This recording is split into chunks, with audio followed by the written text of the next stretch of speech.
Private Lender Podcast, Episode 29. The Private Lender Podcast quote of the day comes to us from Charlie Munger, who said, "It is remarkable how much long-term advantage people like us have gotten by trying to be consistently not stupid, instead of trying to be very intelligent."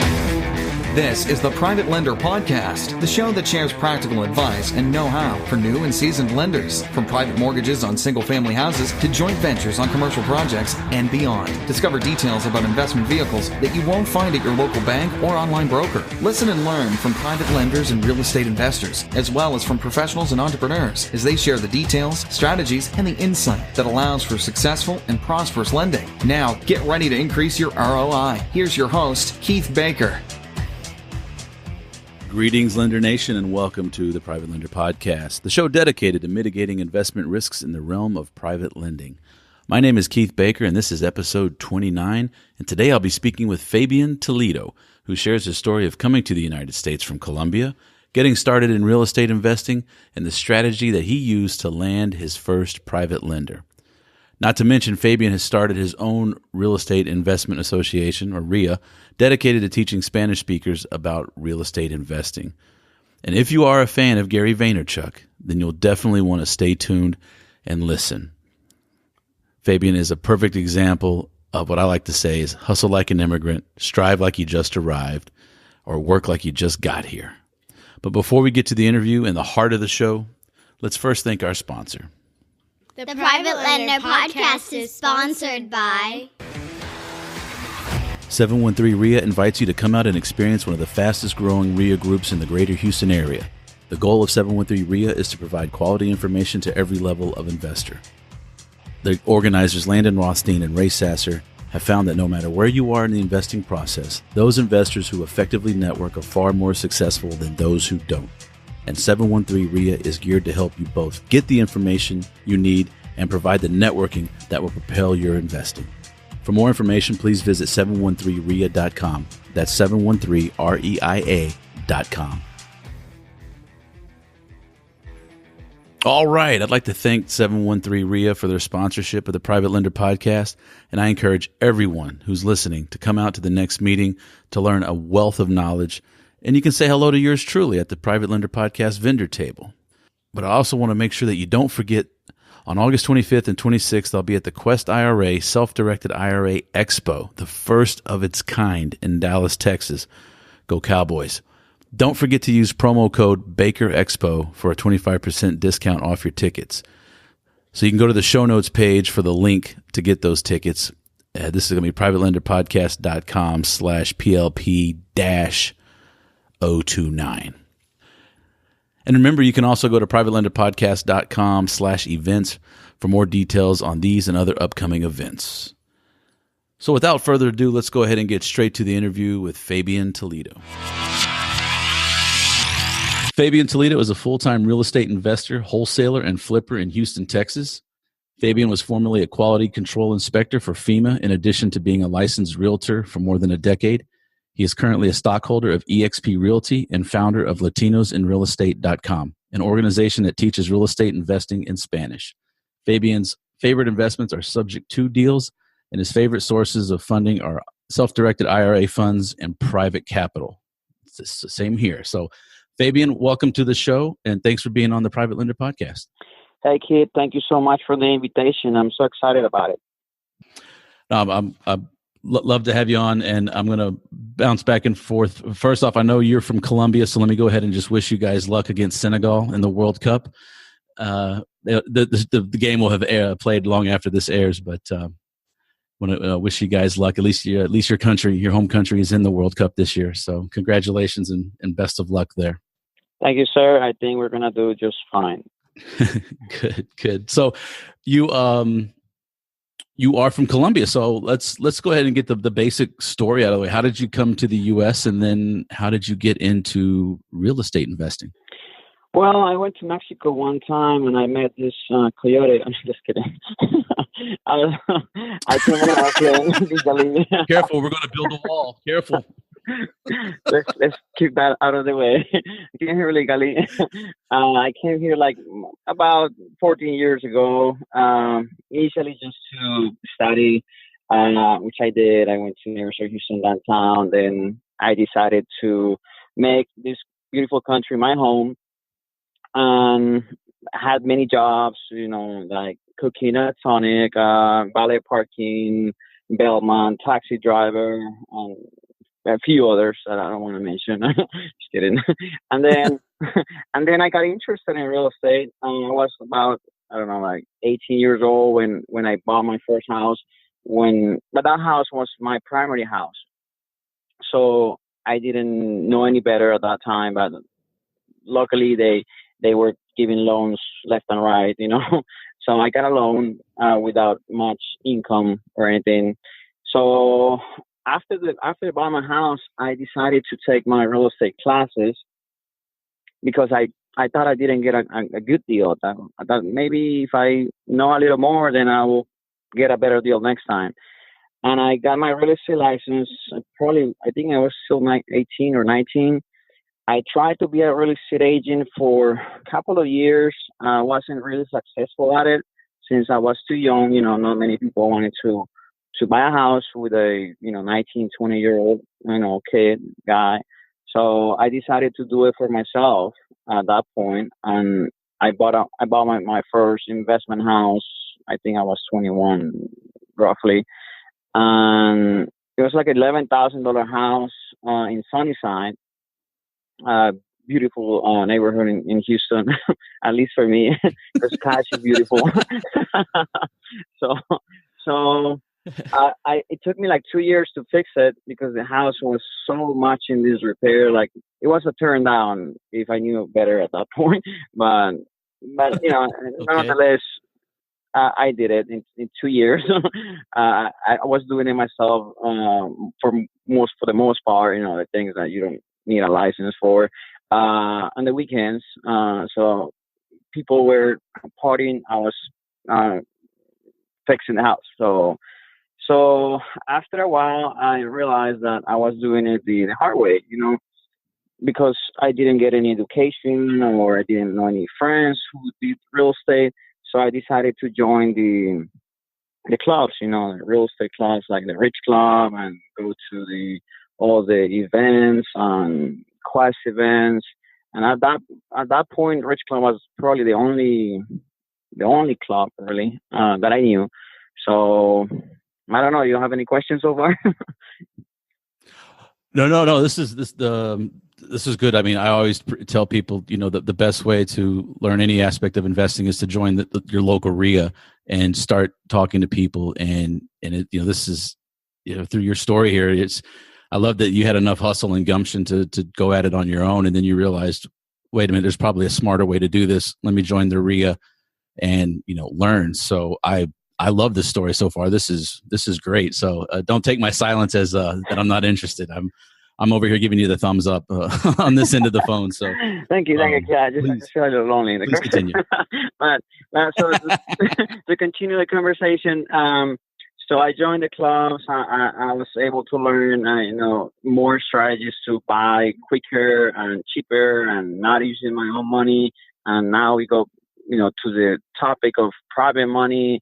I learned to use IRAs. I learned to use private money and hard money and student loan money, credit card money. I use all monies that I can have. I don't think it's limited to just one cash that I had it before, but it quickly went away because I fixed the property, and then I was okay. Now what? I need to save another 2 years for another house. So that didn't make any sense. So thankfully, I learned like other strategies like Subject 2 or learn to wholesale, and that brought more income and made it easier to buy more properties without much money of my own.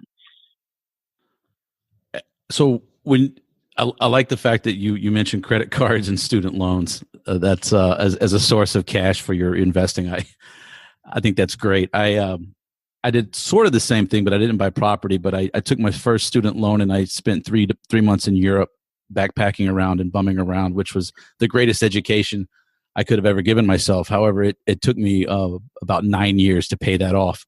So where my ROI culturally was great, financially my ROI wasn't wasn't so good. But you mentioned you've handled a lot, or you utilize hard money, conventional private money. How were you introduced into the world of using other people's money, private money, and private lenders? How did you get into that? Well, the first time was, I think, was with jet lending. That the first time I used hard money. I had another property that I already paid for as well, besides the first one, and I got a really good deal that I needed to close like in 7 days, and I couldn't put that property as collateral because it had a title issue. So I had to put my other property that I had paid for and do like a cash out refi with Jet, and I was able to buy the other property using that money. Uh, and I had it for like 6 months, then maybe like 5 months. And I realized, after 6 months that you have to pay for an extension, stuff like that. So I said, well, now what? I don't want to keep doing hard money. So that pressure of needing the money for refinancing this loan made me go to Quest and go in front of the crowd after they do the presentation of any class that you can go in the front, and then the very first time I presented my deal, said, well, I need money to refinance this deal. A guy from Puerto Rico believed in me. I said, yeah, give me your phone number, and then he lent me for that deal and for many others later on. And then he introduced me to his friends. They were all like all oil retirees, from I think Halliburton or other companies. So there's just people with some good IRAs and some good savings but they are probably just tired of working and they don't want to do much. They just want to be the lender and receiving the mailbox money, which I'm very happy about because then I have the time and I have the energy to go and make the deals, and they have the goal. So we're a good match. So I like that. So your very first time at Quest IRA, you walked up, presented your deal, and you found somebody to fund it for you. Your first time you ever went. Yes, I'm still amazed about it. I say, wow, I'm just either too lucky or I don't know what else. But the very first time, and then other occasion, I went in front of the camera, the crowd again, and nobody lent me that moment. But later in the week, I got a phone call saying, "Oh, I saw you at Quest," because they do like they record the session and they put it online. And this guy saw me online and I said, well, I already found the money, but let me keep your number, and the next time I have a deal, I'll call you. And sure enough, I called him maybe like 2 weeks later, and he lent me for another deal. So even if nobody sees you there, then so some other time people may watch the video and say, okay, this guy looks like a legit guy. Let's just talk to him. And that happened. Wow. So you've been using private money for quite some time now. I mean, you're younger than me, so to me, you're still a kid. But you've been investing for quite some time. I'm curious. What I like to ask people who utilize private money is, what is your attitude, or how do you take care of your private lenders? How do you make them feel secure? And like these gentlemen who heard your story, and everyone from Puerto Rico, say, hey, here's a brother in arms that I can help him, he can help me. We can work this out. But how do you normally try to treat your private lenders and keep their money secure? Well, for the Puerto Rican guy, that was his first time. Most of my lenders, the initial time is because it's the first time. I have the patience to tell them, okay, this is what it is, and this is how is the process. I put everything in writing. You're going to be secure by the deed of trust, and we're going to draft the note, and the deed of trust is the one is recorded. That's the instrument you use to foreclose. If I don't pay you, I'm going to insure you with an insurance company as the lender. So you're going to get paid first if the property gets burned down or anything like that. Then I'm going to buy title insurance. I'm going to insure you as a lender. So again, you're going to get paid first. What else? I try to make it as easy as possible for them because for me it was hard to understand at the beginning everything. But the good thing about it is like once I understand something, it's very easy for me to explain it to anybody because it took me a while to learn it. So especially all this terminology, it is a new language for anybody. Like for me, it's a third language for me because Spanish is my first it's your language. third language. Yeah. Yeah, English and then real estate. And that's why I have my organization, Latinos in Real Estate, where we teach people like myself real estate in Spanish because I want to make it easier for people to get into this business and not make it so difficult like it was for me. And that's great because I've been watching, you around town and seeing more and more as your group grows. And I like the fact that you're already giving back to the community and showing others, passing on the torch and showing others, how to do things. So if you could walk us through one of your meetings. Obviously, I don't speak Spanish, so I don't go. But kind of walk us through what kind of what your typical meeting is like, and if is there a focus on any particular type of investing, or is it does it change every month your topics, or how does a typical meeting look? You need to take a Spanish test before you can attend. Just kidding. Anybody is invited. Like you don't have to speak Spanish. I have maybe 15 to 20 people who always show, and they don't have a clue about Spanish, but they don't go for the class because the class is in Spanish, but the networking is in English or any language you want to speak. It's like I don't go to the events or just for the class. For me, the value is in the networking, and it's a different networking. It's a different crowd. So if you go to a lot of networking events, you're probably going to see the same people. In my events, you see 50% of the same people, and then the other 50% are fresh, new people that you need to contact them. There may be a lot of contractors, more people that are more realtors that are otherwise not in other events. So I highly suggest you to go. And the next event is on July 24. It's free. It's at 6:30 p.m. We have drinks. We have some light bites. Sometimes we have music. Sometimes we have dancing. So maybe that's another reason the other guys come. They want to meet the Latinos, or they want to meet the Latinos. Who knows? I don't know. So please come. Everybody's invited. Well, if you're going to put people dancing out there, then yeah, I guess I'll have to stop by at some point and say hello. But real quick for everyone, you said July 24th. That's going to be for the year 2018. This episode will probably air just before that.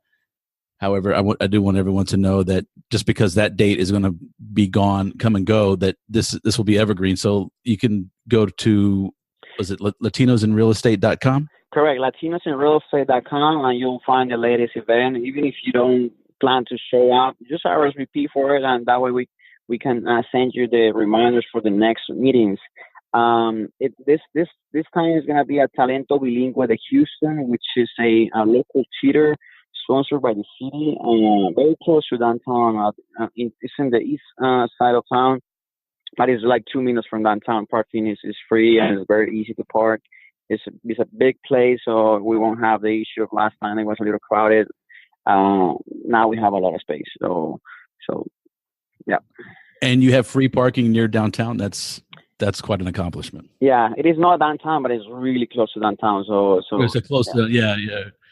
It's anywhere down there. If you can find free parking, you're doing yourself a favor there. And you said light bites, and did you say drinks, as in alcoholic beverages? Alcohol, yeah. We promote the first drink for everybody, and then there's a cash bar after that. So excellent. Yeah. Okay. I've got a few. I want to get back into some of your strategies, but before I do, I want to talk about. I haven't had any realtors on the show yet, and so if you could, I've found there are two types of realtors. There are retail realtors that don't get it, and then there are realtors who are also investors, and they get both sides of the coin, and they play both sides. very well, and they disclose and they're very successful. So I'm curious, as an investor and a realtor, what type of what do you look for more? Do you look for retail sales and listings, and if they don't work out, you put your investor hat on, or do you go into it as an investor and then put your realtor hat on? Depending, how do you go into a typical? Yeah, the second one. I go as an investor first, and I fully disclose that to the seller, and then later, if the seller doesn't want to give me the price I want to pay, then say, well, my last strategy or my last offer will be to be your realtor, and at that point I will be working for you, and I will list it for this amount. Are you happy with that? I will charge X percentage depending on the sale, and then sometimes that's the best route, and I don't mind listing the property. I'm with eXp Realty. If anyone is listening who is thinking about changing brokers, contact me. We're looking for more agents to join our team, eXp Realty. My phone number is 832-844-3000, 832-844-3000, or you can just check the website, latinosandrealestate.com or fabiantoledo.com. Okay, and all this information will be on the show notes page. So if you're driving and you're trying to write this down, don't worry. Just go to privatelenderpodcast.com and you'll get all this information for Fabian and how to contact him, I should say. So when you said you started, did you buy your first investment property before you were a realtor, or was it the other way around? Investment property after I became a realtor. My homestead property, like my first house, was before I was a realtor. A couple of months. Gotcha. Yeah. But having that knowledge and going in, I would assume that would give you kind of an advantage going in. If you have the eye of a realtor going into investing, I would think, correct me if I'm wrong, that you're going to be geared towards the disposition of that asset. Like if you're flipping, for example, then you're going to be, a realtor is probably more attuned to what's in the neighborhood, what people want, that kind of thing. That'll help you. Yeah, you're wrong. Move along. I'm wrong. Okay, perfect. Well, explain. Explain how. Being a realtor, you only learn, how to fill up a contract and how to not get in trouble. That's it. You don't learn anything besides that. And when you're getting your license now, if you get additional classes or if you join other trainings, then that's where you learn a little more in as far as how to be a good marketing agent and all those things that requires you to be a top sales agent or to be an investor. It's just two different things, being an agent and an investor. Like this, like so much different than it is. Most agents don't most agents don't get what we do. But that's slowly changing because, lately, real estate investing is getting so popular that now agents are learning. So I'm glad that that's happening, so that way we don't have to explain too much. Yeah, I've sort of noticed that amongst my realtor friends that were, some of them were 100% retail agents, didn't know anything about investing, and real estate investors were bad people. That was a bad word. You didn't mention it to them because all they want to do is cheat you out of money. And it's funny how I've seen now with the 80,000 TV shows that are out there and the interest that's picking up in real estate investing. Now all of a sudden they're softening their views on investors substantially. So it's and you having both hats. I like that you have both hats and I'm glad that you corrected me because I didn't realize that you would have to kind of specialize or get the on-the-job training beyond the realty license initially. So yeah, sometimes also the broker will help you a lot on becoming a good agent. That's why I like eXp so much, because they have a lot of good training online, and if you come with us and our team, then we will also give you our training for free. We provide, our training is in Spanish, at least on the Latinos and real estate side. So we provide wholesaling classes in Spanish, and the next one is on August 18 and 19 for anyone interested to get involved in real estate investing. And you do speak Spanish, then come join us. LatinosRealestate.com/classes for more information on that. So, and I see maybe like 20 to 30% of the people who take our classes are realtors, and they are amazed of how much things they learn in our classes. They don't learn that everywhere else, unless it's another investing company. But just realtor world, you won't get that kind of information. And I'm glad you mentioned that, because I wanted to circle back to I said earlier, your strategy, the subject to strategy, and that when I was introduced to it, as a realtor friend of mine said, that's illegal, you can't do it. So obviously that's not the case. So could you walk us through what a subject to deal is and the mechanics of it and how it works? Yes, it's for me is the best strategy to buy a house when you don't have a lot of money. Even if you have a lot of money, it's still the best strategy, because you're not putting your credit. You're basically taking over someone else's mortgage. So you're stepping into the shoes of the seller and say, seller, I'm going to keep the payments with Chase for the remaining of the life of the loan, or for X amount of years, or while I fix it and then sell it, depending on what's your extra strategy. And then the deed of the property will transfer to my name or to my company's name, and the mortgage will stay or remains with the sellers. So if I don't pay the property, then they will get a foreclosure. But I will pay the property, because otherwise I wouldn't incur the cost of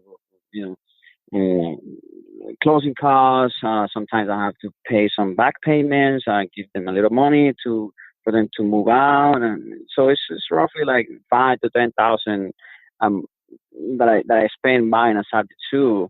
Sometimes less, sometimes more, but I wouldn't spend that money and then don't pay the mortgage. So that's how I explain it to them, and then I get the login of the bank if they have it, like with Chase. Then I will keep everything straight there, and they can keep and I own it too. Like they can keep the login as well and see, okay, Fabian is making the payment, then I'm happy with it. Okay, yeah, that's a very good explanation of the subject to. And I'm curious, because have you ever had a bank call a loan due, a subject to deal due? Never, and I haven't heard of any of my friends with like telling me, oh, my loan was just called due. And no, because you're referring to the due on sale clause that like 99% of the loans have it, which means that if you sell a house, you're supposed to pay your mortgage. Otherwise, the bank has the right to call the loan due unpayable. But they don't care, because as long as you pay the property, as long as you the loan, as long as you insure the property correctly, you have to insure the bank as the lost payee. You have to insure the last owner on deed, which is the same one on the loan, to make them feel like they still own it. And of course, I will insure myself as well.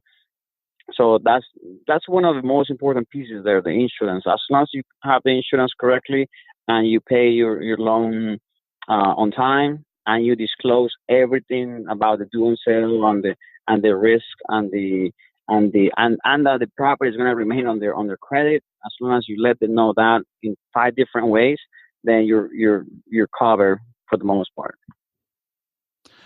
Yeah, I've found opponents of this idea of subject to don't like it, because the bank can call it due or this and that, and it's going to ruin these people's credit. And I was like, look, their credit's going to be ruined with a foreclosure anyway. All the investors is doing is stepping in, bringing that loan current, and giving that person, like you said, some money to move, or whatever problem or situation they're in. The investor usually gives cash money to that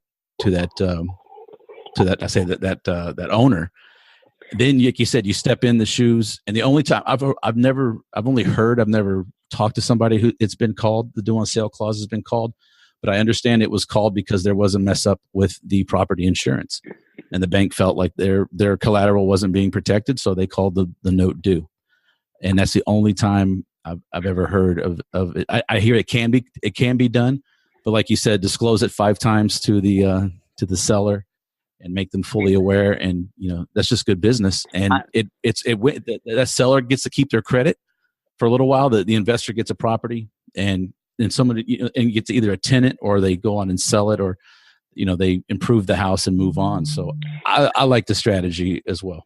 Yeah, and even if the bank calls the loan due, it will take a while. Like, they will send a letter first, and it's going to take like 6 months before you have to really sell it. So you have 6 months to sell it, and hopefully you did a good job in fixing the property. So you can just sell it outright, or get another loan to pay for that. But I think it's a very manageable risk. In fact, it's not even a risk for me. Like, I will get the money somewhere else to pay for that, or sell the house, and that's fine. I still enjoyed the loan for a little bit. I saved the money of loan applications, points, on all that stuff. So I'm okay with that possibility. And if you want to further protect that, like, you can buy the property in a trust, and when you buy it in a trust, nobody knows who's the owner of the property. You can name the trust after the name of the seller. So John Smith Trust. And if the borrower is John Smith Trust, and you see that on the record, say, okay, it must be him. And it's really hard for them to know who is behind the trust, or who is the beneficiary of that trust. So it's hardly impossible for them to know. Yeah, and I don't want to turn this into a subject too lecture, but yeah, that there are cases where banks cannot call it due. If you're doing it for asset protection and the borrower puts the house into a trust, that does not trigger the due on sale clause. And I can't remember if that was a court case or if it was a law. But I know what you're talking about. Way that, yeah. But I haven't done a whole lot. Tried to do some subject to, but hasn't worked out for me. But I know a lot of people who have. Because a lot of people transfer their property into a living trust for like to avoid probate and stuff like that. So the court case just said, okay, you're allowed to do that, and the bank cannot use that due on sale on that. So they will have to prove me that my trust is not a living trust and who is behind the trust. I mean, it's just a hassle for them to do it anyway. So they won't do it. And as long as the payments are being made every month, most banks don't care. They just want to see that money coming in. So I got it there. So back to your Latinos in real estate. I'm unfortunately going to be at a podcast conference at the end of July. So, but when was the August meeting? Was he said the 18th or 19th, or was that your class? That's a class, a 2-day class. August 18 and 19, we did at the Quest office. It's really close to I-10 and Biker Cypress. The next networking will be in August 20-something. I'll get you the day later. Okay, well, I will be that one, and I'll have my English and Spanish dictionary ready to go for the class. Well, but you're absolutely right. Google Translate. Yeah, right. If I could only do it in real time, I'd be perfect and fit right in. But you touched on something earlier that the networking is, whether it's in Spanish or English, that's worth going to in and of itself, to any networking group or meetup or event. Your net worth is your network. So and you've given us proof positive that going up and talking to people in front of people, saying, hey, look, this is the deal I have. You got funded, and you got somebody else to fund your next deal. And that's the beauty of real estate investing and private lending. And, it's what I enjoy about it. It's a very social aspect. And, you never know when you're going to end up at a salad restaurant with somebody talking real estate, like you and I have done. So I really enjoy it, and then obviously doing the podcast. But I'm curious, do you do any private lending yourself? I don't. I do owner finance, but that's why not really like private lending. I don't know. I don't have enough money to do private lending, and I do have enough deals to funnel my money to my own deals. So I don't find that appealing at this moment. Maybe, I don't know, maybe in 5 years when my bank account gets a little bigger, then I'll contemplate the idea of being a private lender. However, when people approach me, I know who to contact, so I can either make the deal happen or be involved in somehow, helping somehow, and making money somehow. So I don't say no. It doesn't have to be my money.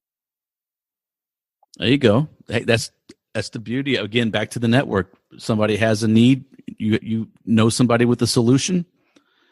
You bring, just because it's not your funds, but you're still putting a private lender with a borrower together, and it's a beautiful thing. And I can't wait for someday where banks are just going to be all there are going to be computers. That's it. They're just people's paychecks are going to go in and bills are paid out. That's it. All loans will be done on a peer to peer kind of basis, like we do here with private lending. So I think hopefully that's kind of where it would behoove my podcast if that happens. So obviously I'm a big fan of it, but I do like that social aspect. And just because you don't have a whole lot of money in your account doesn't mean you can't be a private lender. We need to talk offline, because I have loans as small as $5,000, and you can still get a pretty decent interest rate on your money if you're interested.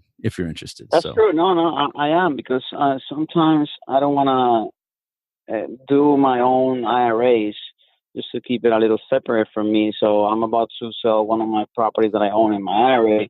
So I will get that money back to my IRA, and sometimes I can find something to invest right away. So that means the profit money is basically losing value there at Quest, because it's collecting fees.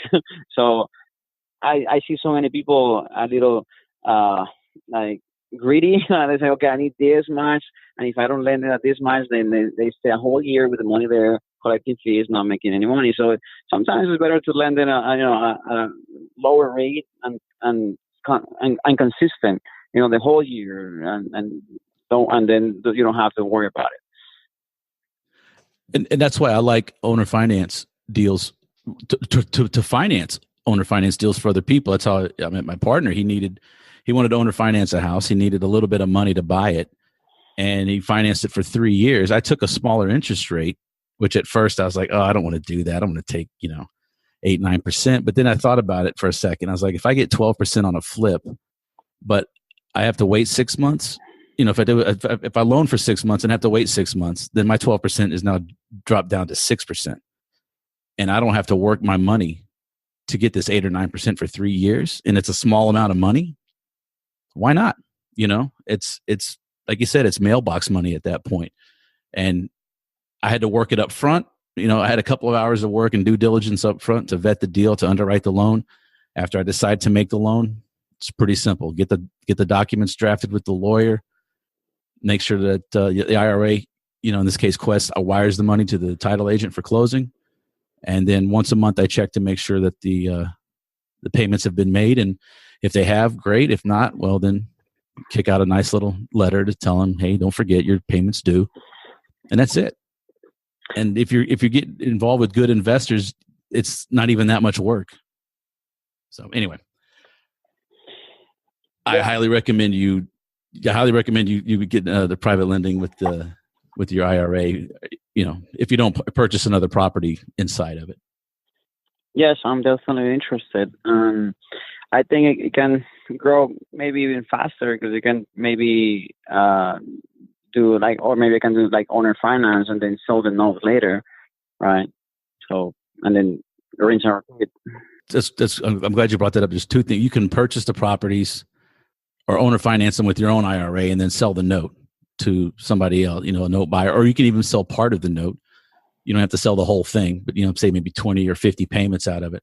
And I've heard this is the most lucrative way if you don't have a whole lot of money. This isn't so much private lending, but if you have an IRA and if you wholesale out of your IRA, that's probably the fastest way you can build your IRA's account value. If you put let's say, for example, if you get a house under contract and you put $1,000 down to the seller as earnest money, but your assignment fee for that house is $10,000, you just added $9,000 to your IRA account in just a matter of weeks.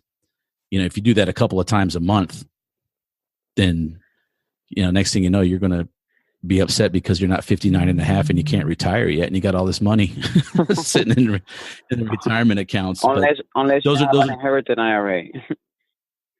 Yeah, exactly. And that's something I don't know a whole lot about, but I hear that is definitely the way to go if you can inherit an IRA. Talk to me and I'll help you out. Okay, well, perfect. Well, I'll tell you, that's a great segue. Give us your contact information again, your phone number and your websites. My cell phone number is 832-844-3000. 832-844-3000. My email is Fabian@FabianToledo.com, like Toledo, Ohio. TOLEDO. LatinosInRealEstate.com. Facebook, you can find me on Facebook, FabianToledo.com or LatinosInRealEstate.com as well. So like us on Facebook, send me a message. Excellent. Yeah, we'll do. And I do like following you. You go live periodically. So I do try to catch if I'm able, try to catch it out. So, well, cool. Well, Fabian, I appreciate you coming on the show today and giving us some knowledge and sharing your wisdom with us. And I'd like everyone to go to privatelenderpodcast.com and get all the Fabian's contact information, his phone number, his websites, and his email. And highly recommend everyone check out Latinos in Real Estate. Unfortunately, I won't be there in July, but I will go in August. So if anybody out there listening has a bone to pick with me, come see me at Latinos in Real Estate, and we'll talk about it. And that way you get two more people to come to the awesome. Meeting. So excellent. Well, Fabian, again, thanks. I want to wish you all the best in your investing, and hopefully you start doing some private lending here soon. And I'd like to catch up with you in maybe 6 or 9 months and see how things are going. Have you back on the show. All right, my friend. Thank you so much for the invitation. Talk to you later. Okay, take care. Take care. Bye. I hope you enjoyed the interview with Fabian Toledo. I've been wanting to get him on the podcast for some time. I love his story of coming here to the United States. English is his second language. Real estate in English is his third language, as he said. And I just like that he's a hustler. And if anyone follows me on Instagram or Facebook, you'll notice every now and again I'll put up a post that says something like "Strive like you just arrived," "Hustle like an immigrant." That's one of my favorite slogans. I don't care where you're born, who you are. Adversity is your advantage. Just remember that. I don't care if it's with lending, private lending, real estate investing, school, college, work. Embrace your adversity and turn it into your advantage. Please go to theprivatelenderpodcast.com for more information. You can check out the show notes, get more information on Fabian, how to connect with him at FabianToledo.com or LatinosInRealEstate.com. You can also catch him on Facebook and Instagram and learn a lot more, get a lot more information from the show notes. Again, I want to thank you for listening and sharing your time and your ear with me today. I do greatly appreciate it. The numbers of this podcast are slowly growing. And for those of you that I've just received as listeners, I want to thank you. But those who have been with me since the start or shortly thereafter, I want to thank you as well. And I want to thank everyone who's commented, sent me kind words, constructive criticism, or suggestions via Facebook, via Instagram, or the website, privatelenderpodcast.com. Well, that's going to do it for this episode 29. I just want to wish everyone out there happy and prosperous investing, but more importantly, happy and prosperous private lending. I'll catch you on the next episode. Thanks so much for listening to this episode of Private Lender Podcast with your host, Keith Baker. For more great content and to stay up to date, visit privatelenderpodcast.com. If you enjoyed today's episode, please rate and review, and we'll catch you next time. And the only thing else I got to say is